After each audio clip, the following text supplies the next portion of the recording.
So here we have Mark chapter 8, yeah?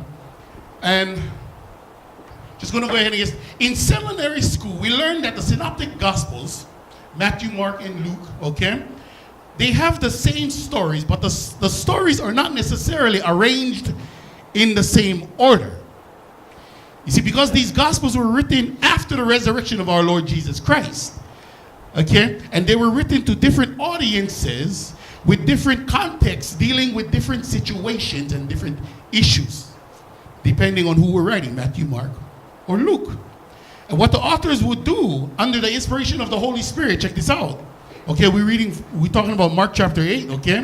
What the authors would do under the inspiration of the Holy Spirit is to take the stories and insert them in a sequence in the Bible so that we can have a dot-to-dot connection, a connect-to-dot method, so that we as the readers can maximize our learning for the first century and for today.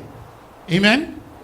Okay? So in other words, they put things strategically under the inspiration of the Holy Spirit so that we can understand things better. All right? So, remember I said connect the dots. Connect the dots. Okay, in Mark chapter 8, this is connect the dots, and I'm going to show you. So here we are, 2,000 years later, learning and feeding off of Mark's record of the gospel of Jesus Christ. And for those of you who have read Mark chapter 8 in the past, perhaps you have noted that the chapter begins, well, if you have not read it lately, so review right here.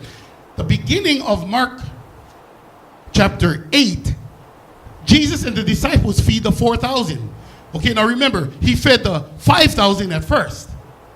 5,000 men, not including women and children.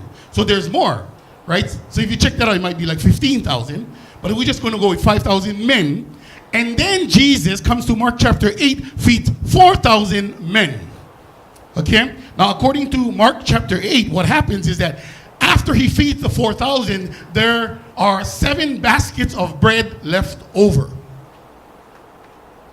From there, the disciples and Jesus get onto a boat. And with haste, they go on the boat. But they only take 1 loaf of bread. And while they are on the boat, they look that they only have 1 loaf of bread to divide among 12 disciples and 1 Messiah.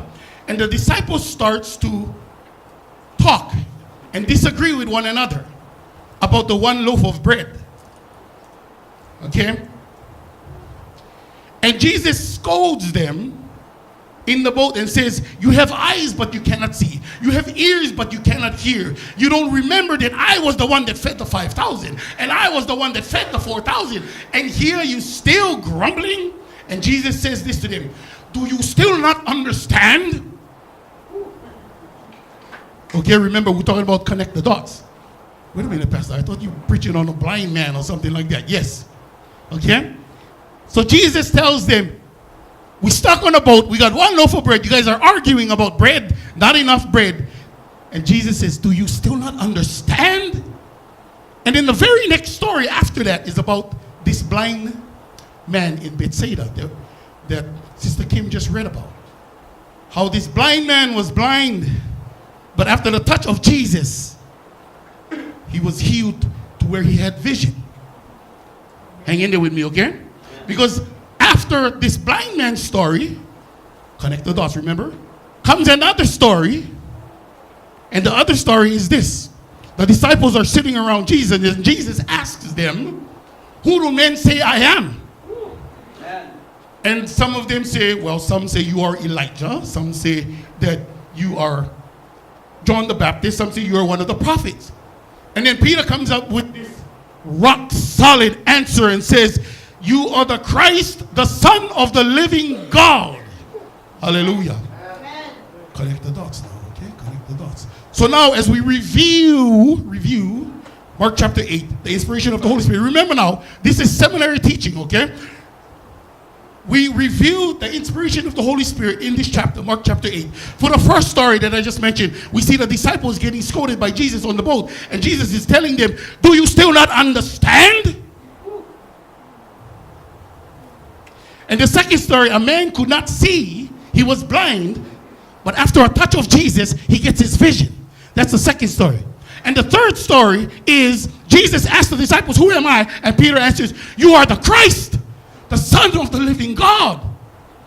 So church, when we put these three together, connect the dots, what we see is there. The disciples were in the very presence of Jesus, but missed who he was. They were in the presence of Almighty God, Jesus Christ, the Christ, but missed who he was. It took a miracle of a blind man receiving his vision for them to see that Jesus was the Christ, the Son of the living God. Church, I hope you got your spiritual caps on. Okay? We are running through the chapter of Mark, chapter 8. Connect the dots. There is a reason why Mark wrote the gospel like this. Like I said earlier, okay, the synoptic gospels, similar stories, but they are arranged in different orders, so that we today can maximize our learning about who Jesus is. Can I get an amen? Amen. So now for us as Christians in 2017, we got to be careful of the danger of being in the presence of Jesus and not knowing the person of Jesus. Amen? This is a message to the early church that it's a terrible thing to be around Jesus and not see him. It's a terrible thing to be around him and not know who he is. It's a terrible thing to be around him and not learn about him and to not love him. Amen? Amen. And this story is inserted into chapter 8 to show us how to not just get our sight, but to get our vision, which shows us exactly who Jesus is. The Christ, the Son of the living God. When you put all of those together. But we're not going to preach all three stories. We'll be here till tomorrow morning, amen? And I thought that I would preach this tonight, my beloved. Because there are many Christians out there who are in the presence but don't know his person. They don't know Jesus. There are many people who are around him, but their lifestyle proves that they don't know him. You see what I'm saying? Because when you are blind, we're talking about a blind man now. When you are blind, you have to go where other people lead you. When you are blind, you are defined and confined by other people's visions. Okay? Now we're talking about this blind man in Bethsaida. When you are blind, you are led where other people want you to go. You don't have your own mind, and you don't have your own vision. You don't have your own direction. You don't know when to say no. You don't know what to say. You don't know who to say it to. You're just led where other people lead you. That's why it comes. So what I'm talking about, the first point was his presence. Okay? The second point I'm going to talk about is his touch. When you're blind, you go wherever they take you. You're just following. Now, if they take you to Bethsaida, then that's where you're going to go. And let me tell you, Bethsaida was a cursed place. Matthew chapter 11. Jesus went to do miracles in Bethsaida, Chorazin, and Capernaum, and they did not repent. And so Jesus cursed those three villages. But here, this blind man is in a cursed place called Bethsaida, but he was taken there by others. Okay? Innocent mistake. Well, I just want to say that when we are blind, we go wherever anybody else takes us. Amen. But we need his touch. So that's number two. I'm talking about his touch. So now, if you look at the text, you will see that Jesus is not the only person that touched the blind man. Remember, he is a blind man, therefore he needs to be led everywhere he goes. Since he is being led everywhere he goes, that means he's being touched by many other people. Amen? Amen. That's easy to understand. Okay? Other people have touched him. Although other people have touched him, he was not healed by them. Because it matters who puts their hands on you. Amen? Amen. Other people have touched him but could not heal him. Because every touch cannot transform you. Every hand cannot heal you, and every contact cannot cure you. And the problem is we are letting the wrong people touch us and touch our loved ones. You see what I'm saying? And because the wrong people are putting their hands on us, putting their hands on our loved ones, we are walking away still blind. The touch is very important. It matters who puts their hands on us. Now, if we can go into the context of the text, that means that the hands that they allowed in the first century would have been Jewish hands that could not help them. In the first century would have been Roman hands that laid on him that could not help this blind man. And in this modern 2017 days, it will be the new spirituality that cannot help us. In this modern day, it will be like this life coaching situation that many people have that cannot help. They can lay their hands on us, but they're not going to heal us. We got Zen as a spiritual religion. Everybody trying to get into this. And life coaching, we got Oprah fixing our lives. We got Dr. Phil and Dr. Oz trying to fix our lives. They're all laying their hands on us, but we are still the same. Amen. Hallelujah. And the problem is people are listening to life coaches and reading self-empowerment books that have hands but absolutely cannot transform us. Amen. We got so many churches out there that I see on YouTube and on TV. We got churches that have the wrong hand. Too many churches are touching people but not transforming people. I see on YouTube, on Facebook, on TV, people trying to touch you. Churches trying to touch mankind with sweet cotton candy sermons. Touching people with praise that looks like a party. With seeker-friendly services that look like the club. Hallelujah. Boom, boom, boom. Every church you go to, there's programs for volleyball and golf, and they're trying to just win you over. They're trying to touch you, but that touch cannot change you. I see that we, as a church up in the mainland, I see most of this, they are moving away from the gospel. When you go to a church up there, it's like a high school pep rally. They're trying to juice you up. Hallelujah, praise the Lord, praise the Lord. But then they cannot transform us. Because it matters who touches us. Amen? Amen. Some of us may have been getting the wrong touch as well. You know, we think that we got to get married, and then we find out that that's not the thing that did it. We weren't ready for marriage. Some of us get a good job, think that we're going to be big and bad, but that doesn't touch us. Some of us go through school and get educated, but still that doesn't touch us as well. But tonight, I came to declare that there is only one touch that can change and transform you. And that is the touch of Jesus the Christ. Hallelujah. He is the one that came in scripture to touch this man and change this man's whole life. And gave a blind man vision. Not just sight, but vision. Hallelujah.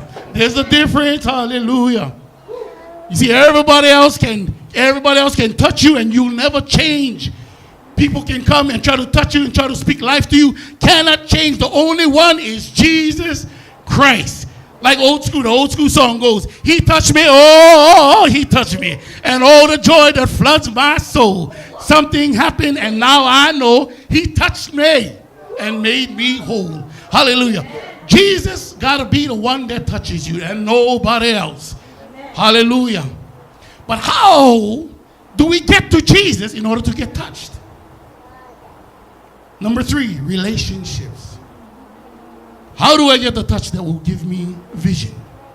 He's a blind man. Of course, a blind man cannot walk to Jesus because he's blind.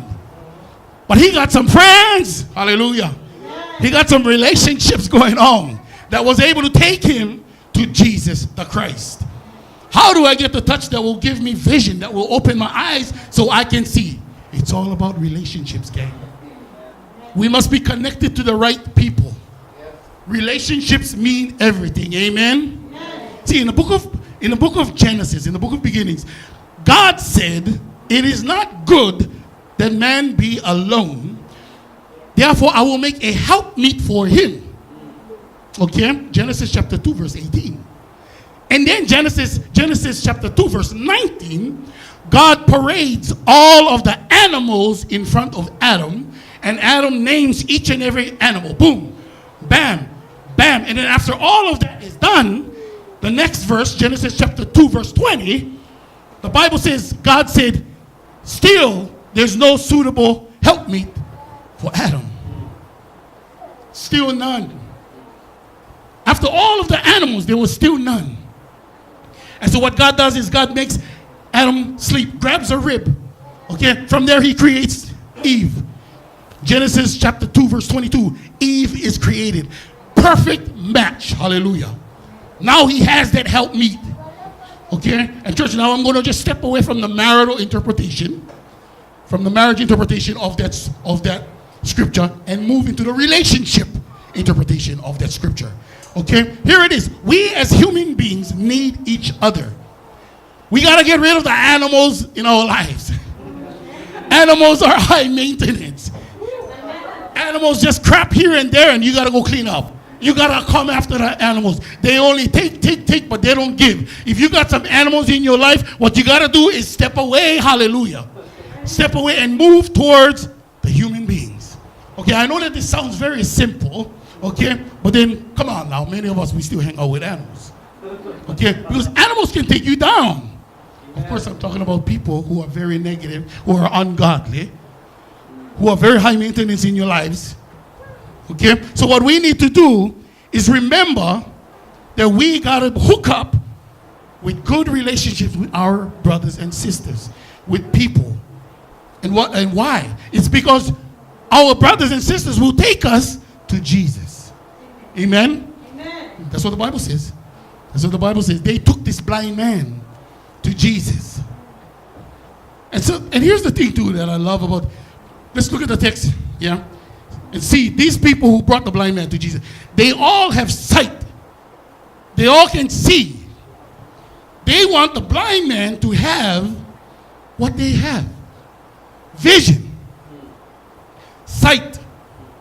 They want him to have the blessing that they were blessed with. Amen? It's a wonderful thing, you know, when God blesses somebody and they turn around and they want that same blessing for others as well. Amen. It's a wonderful thing when God blesses us with a car and we use that car to help others come to church. Amen. It's a wonderful thing when God gives us education and we turn around and use that education to teach people. It's a wonderful thing when a recovering addict gets better, goes to school, becomes a counselor, and starts counseling other addicts as well to become better. It's a wonderful thing when we are blessed and we turn around and use that blessing to bless others so that others can be just as blessed as us. Can I get an amen? Hallelujah. That's the kind of friends that you want in your life. That's the kind of relationships that you want in your life. Whatever I got, I'm going to make sure that you got it as well. Hallelujah. And here's the thing too. I'm just going to go a little bit deeper here. I'm going to go a little bit deeper. Okay? Good friends hate what is ungodly in you. Amen. Okay. I'm going to explain that, okay? If you're walking around and you got ungodly things in your lives, say a sister, we got sisters, one of the sisters messing around on her husband, okay? Good friends will go up to that sister and say, stop it! Don't do that, come on. You see what I'm saying? Vice versa with brothers as well. You see? If we got a brother or sister and they're trying their best, but then still they're messing around with crystal meth and doing drugs, good brothers and good sisters will hate the ungodly things in their life. Amen. And tell them, come on, brother, you better than this. Jesus died for that. Jesus died for you. You don't need that crystal meth stuck in your mouth. Hallelujah. You see what I'm saying? Again, this is relationships. We just going a little bit deeper into relationships. You see, these friends, they wanted the blind man to be blessed so that he would have vision. And once you have vision for your life, we got to watch out. Because once we got vision, it's a dangerous thing for the devil. Because once we know who God is, once we get that vision and say, Jesus, you are the Christ, the Son of the living God, watch out. That person just became a weapon of mass destruction for the devil. Hallelujah. You see what I'm saying? That's what friends want other friends to become. Glory, hallelujah.